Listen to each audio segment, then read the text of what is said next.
بسم اللہ الرحمن الرحیم۔ السلام علیکم اسٹوڈنٹس، آج ہم لیکچر 4 کا پارٹ بی کریں گے۔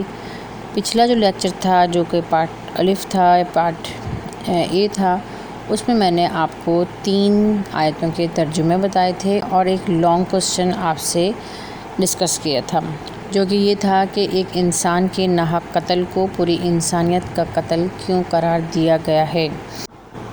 اس حصے میں 2 کوسچن تھے لانگ، ایک کوسچن کا آنسر آپ کو مل چکا ہے، دوسرا کوسچن جو آج میں آپ کو پڑھاؤں گی، آپ کو سمجھاؤں گی، وہ ہے قرآن کریم میں امن عامہ میں خلل ڈالنے والوں کے لیے کون سی سزائیں مقرر کی ہیں۔ تو آئیے اسٹارٹ کرتے ہیں جواب۔ سورہ مائدہ میں شرعی احکامات کی پابندیوں کا پورا احترام کرنے کا حکم دیا گیا ہے۔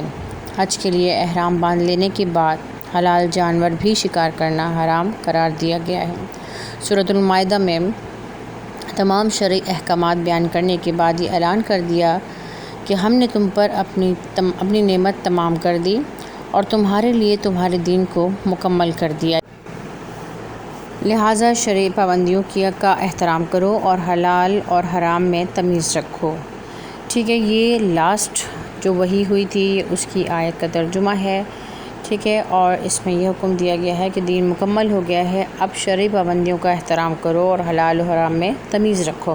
سورۃ المائدہ میں مسلمانوں کی مذہبی، تمدنی، معاشرتی اور سیاسی زندگی کے متعلق احکامات نازل ہوئے، نیز معاشرتی زندگی کے حوالے سے سزا اور جزا کے احکامات نازل ہوئے، اور معاشرے میں امن قائم کرنے کا واحد حل یہ بتایا گیا ہے کہ اگر کوئی شرعی احکامات کی خلاف ورزی کرے تو اس کو سزا دی جائے، کیونکہ اسلام امن کا داعی ہے، اور اس کے برخلاف جانے والوں کے لیے سورہ مائدہ میں جو سزائیں مقرر کی گئی ہیں وہ مندرجہ ذیل ہیں۔ سب سے پہلی جو نمبر 1 ہے وہ ہے بری طرح قتل کر دیے جائیں۔ نمبر 2 سولی چڑھا دیے جائیں۔ نمبر 3 ان کے ایک طرف کے ہاتھ اور ایک طرف کے پاؤں کاٹ دیے جائیں۔ نمبر 4 ملک بدر کر دیے جائیں۔ لہٰذا سورۃ المائدہ کی آیت نمبر 33 اور 34 میں جرم اور فتنہ و فساد کی ممانعت اور ان لوگوں کی شرعی سزا بیان کی گئی ہے۔ اللہ تعالیٰ اور اس کے نبی حضور اکرم صلی اللہ علیہ وآلہ وسلم کے قوانین کی بے حرمتی کر کے گویا اس صالح نظام کو اور معاشرے سے لوگ معاشرے سے لڑائی کرنے کے مرتکب ہوئے ہیں۔ پرامن لوگوں کو اسلحے کے زور پر لوٹتے مارتے ہیں اور زمین میں فساد برپا کرتے ہیں، سماج کے امن اور سکون کو برباد کرتے ہیں۔ ایسے ظالم اور فسادی قسم کے لوگوں کے لیے اس آیت میں 4 قسم کی جو سزائیں بیان کی گئی ہیں، جن کا ذکر اوپر کیا گیا ہے کہ ان کو قتل کر دیا جائے یا سولی پر چڑھائے جائیں یا ان کے ہاتھ اور پاؤں مخالف سمتوں سے کاٹ ڈالے جائیں یا جلا وطن کر دیے جائیں۔ یہ سزائیں اجمالی طور پر بیان کی گئی ہیں تاکہ قاضی یا حکم اپنے اجتہاد سے ہر جرم کو اس کے جرم کی نوعیت کے مطابق سزا دے۔ اس کا بنیادی مقصد کیا ہے؟ اس کا بنیادی مقصد یہ ہے کہ اسلامی حکومت کے اندر قتل و غارت، ڈاکہ زنی اور اسلامی حکومت کے خلاف بغاوت کرنا یا ہر قسم کا فتنہ و فساد کرنا بدترین جرائم کا ہے، اور مجرم کو انتہائی سزاؤں میں سے کوئی بھی سزا دی جا سکتی ہے۔ اس کے بعد دوسری آیت سے معلوم ہوا کہ اگر کوئی فسادی اور ظالم حکومت کی گرفتاری سے پہلے توبہ طائب ہوتا ہے تو یہ شرعی سزائیں جو حقوق اللہ میں سے ہیں اس پر سے ساقط ہو جائیں گی، البتہ حقوق العباد کے تحت ان کا معاملہ حقداروں سے ہی طے کرنا ضروری ہے، یعنی لوٹا ہوا مال اس کو واپس کرنا ہوگا یا اس کا تاوان دینا ہوگا۔ اگر قتل کیا ہے یا زخمی کیا ہے تو ورثہ قصاص یا دیت خون بہا پر راضی ہو جائیں یا اس کو معاف کر دیں تو اس کی جان بخشی ہو سکتی ہے، ورنہ نہیں ہو سکتی۔ تو جناب یہ تھا کوسچن نمبر 2 لانگ، ٹھیک ہے، اس کا جواب۔ اب ہم دیکھتے ہیں کہ الفاظ کے معنی کیا ہیں۔ جو نیکسٹ کوسچن ہے، یعنی کہ حصہ بی کا جو کوسچن ہے اس میں کیا کہا گیا ہے؟ اس میں پوچھا گیا ہے مندرجہ ذیل الفاظ کے معنی تحریر کیجیے۔ تو پہلا لفظ ہے لا تاکلوا، جس کا مطلب ہے نہ کھائیں۔ لا معنی ہوتا ہے نہیں، تاکلوا کا مطلب ہے کھائیں، تو نہ کھائیں۔ مختالن اترانے والے، مسرفون حد سے بڑھنے والا، خزیون رسوائی، اور تقدیرو تم قابو پاؤ۔ تو یہ ہو گئے الفاظ کے معنی۔ اب اس کے ہم دیکھتے ہیں شارٹ کوسچن آنسر، کہ شارٹ کوسچن آنسر جو ہے اس میں کون کون سے بتائے گئے ہیں۔ تو آئیے اس کو دیکھتے ہیں۔ شارٹ کویسچن نمبر 1 ہے کہ یتیم کے مال کی حفاظت کیوں ضروری ہے؟ جواب دیکھتے ہیں۔ قرآن مجید میں اور احادیث نبویہ میں صلہ رحمی کی تاکید اور قطع رحمی پر شدید وعید بیان کی گئی ہے۔ سماج کے کمزور طبقے والے افراد جیسے یتیم اور غریب، مسکین، حاجت مند قسم کے لوگ، ان تمام افراد کے ساتھ حسن سلوک کرنے کا حکم دیا گیا ہے۔ اور کیوں دیا گیا ہے؟ اس لیے دیا گیا ہے کہ اللہ تعالیٰ احسان کرنے والوں کو دوست رکھتا ہے، کیونکہ یتیموں کے ساتھ اچھا سلوک کرنا ایک طرح سے ان کے اوپر احسان ہے، ٹھیک ہے۔ اور اللہ تعالیٰ احسان کرنے والوں کو دوست رکھتا ہے، اور بے شک تکبر کرنے والے، بڑائی مارنے والوں کو پسند دوست نہیں رکھتا، یعنی کہ جو تکبر کرتے ہیں ان کو پسند نہیں کرتا۔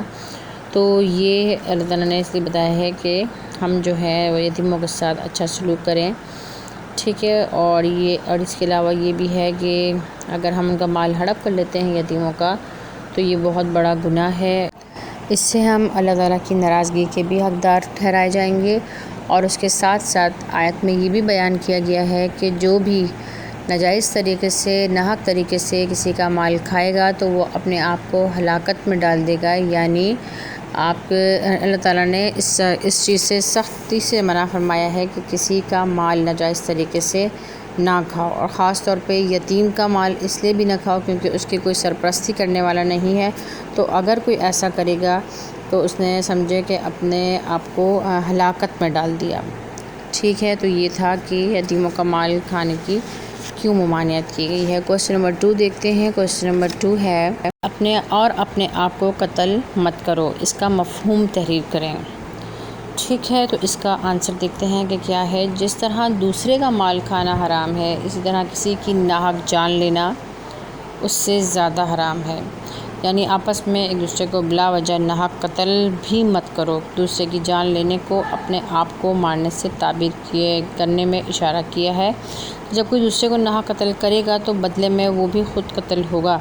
اس طرح اس میں خودکشی کرنے کی ممانعت بھی واضح ہو گئی کہ دوسرے کے بدلے میں قتل ہونے سے بھی بڑھ کر یہ ہے کہ کوئی اپنے آپ کو ختم کر دے۔ چنانچہ یہ تمام صورتیں حرام اور ناجائز ہیں، ٹھیک ہے۔ ہلاکت میں ڈالنے کا مطلب یہ کہ آپ کسی کو اگر تنگ کریں گے، کسی کے ساتھ ظلم کریں گے تو آپ اپنے آپ کو جو ہے وہ کیا کر رہے ہیں، قتل کرنے کے اس میں آ جاتا ہے، کیونکہ اسلام میں بھی ان کے لیے سزائیں مقرر کی گئی ہیں، ٹھیک ہے۔ اور اگر کوئی شخص کسی کو قتل کر دیتا ہے تو اس کا مطلب کیا ہے کہ اگر اس کو اسلام کی طرف سے سزا ملتی ہے تو بھی وہ قتل ہوگا، یا اگر وہ کوئی دشمن خودی سے دشمنی میں قتل کر دے تو بھی۔ تو اس کا مفہوم یہی ہے کہ کسی کے ساتھ زیادتی نہیں کرو، ٹھیک جی۔ تو اب کویسچن نمبر 3 دیکھتے ہیں۔ شارٹ، مال حاصل کرنے کے ناجائز طریقے کون سے ہیں؟ جواب، ایسی چیزیں جو بذات خود حرام ہیں، مثلاً خنزیر، شراب، نشہ اور چیزیں وغیرہ، ان کو خریدنا، ان کو بیچنا، ان کو استعمال کرنا پہلے ہی ناجائز و حرام ہیں، لیکن ایسی چیزیں جو اپنی ذات میں حلال اور مباح ہیں، اگر ان کو خریدے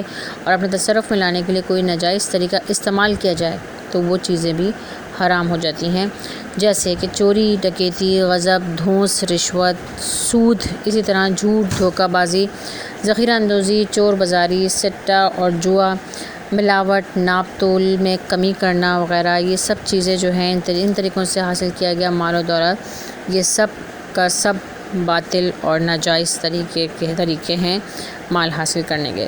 تو ہمیں اللہ تعالیٰ سے دعا کرنی چاہیے کہ اللہ تعالیٰ ہمیں حلال اور پاکیزہ رزق جو ہے وہ عطا فرمائے اور کمانے کی ہمت اور طاقت عطا فرمائے، ٹھیک ہے جی۔ اب ہم دیکھتے ہیں کہ اس کے اندر MCQs کون کون سے ہیں۔ میں نے آنسر مارک کر لیے ہیں، آپ اس سے میچ کر لیجئے، ٹھیک ہے جی۔ تو کویسچن دال ہے کہ مندرجہ ذیل سوالات کے درست جواب پر صحیح کا نشان لگائیں۔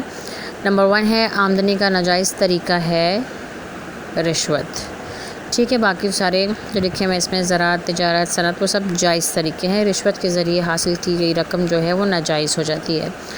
نمبر 2 ہے حقوق العباد سے مراد کیا ہے؟ انسانوں کے حقوق، عباد کہتے ہیں بندوں کو، اور بندوں کے حقوق کہتے ہیں یعنی کہ انسانوں کے حقوق جو ہے وہ حقوق العباد ہیں۔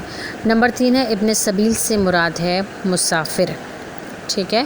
نمبر 4 ہے بے گناہ کو قتل کرنا، گویا قتل کرنا ہے پوری انسانیت کو۔ یہ ہم نے پڑھا تھا نا کہ ایک کو قتل کرنا پوری انسانیت کو قتل کرنا ہے اور ایک کی جان بچانا پوری انسانیت کی جان بچانے کے مترادف ہے۔ تو جناب یہ لیکچر کمپلیٹ ہوا۔